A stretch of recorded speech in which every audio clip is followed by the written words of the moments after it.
საღამოების ფარგლებში კონსერვატორიაში დასკვნითი კონცერტი გაიმართა. შესრულდა ქართველ კომპოზიტორთა ნაწარმოებები.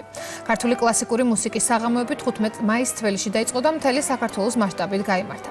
მისი მიზანია ქართული კლასიკური მუსიკის პოპულარიზაცია და საქართველოში მცხოვრები ქართველი მუსიკოსების გაერთიანება.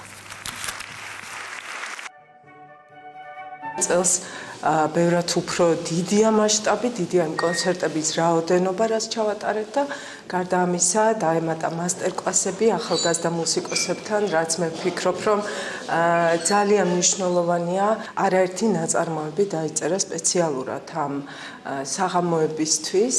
ეს არის მართლაც მუსიკით გაერთიანებული საქართველო. ძალიან ბევრი არტისტი, რომელიც იშვიათად ხვდება ერთმანეთს, თათამ შეგვახვედრა სცენაზე. ბევრი ისეთი კომპოზიტორი აღმოვაჩინეთ, რომელიც ან მივიწყებული იყო, ან არ გაჟღერებულა დიდი ხანია. არის რამდენიმე მსოფლიო პრემიერაც. ძალიან დიდი გამოხმაურება მოყვა ფესტივალს და ძალიან შეიყვარა ხალხმა და ასევე ჩვენ შემსრულებლებმაც და ძალიან დიდი სტიმულია კომპოზიტორებისთვის, რომ კიდევ ერთი ნაწარმოები შექმნან კონკრეტულად ამ ფესტივალისთვის. კურიერი 3-ზე ამით დასრულებული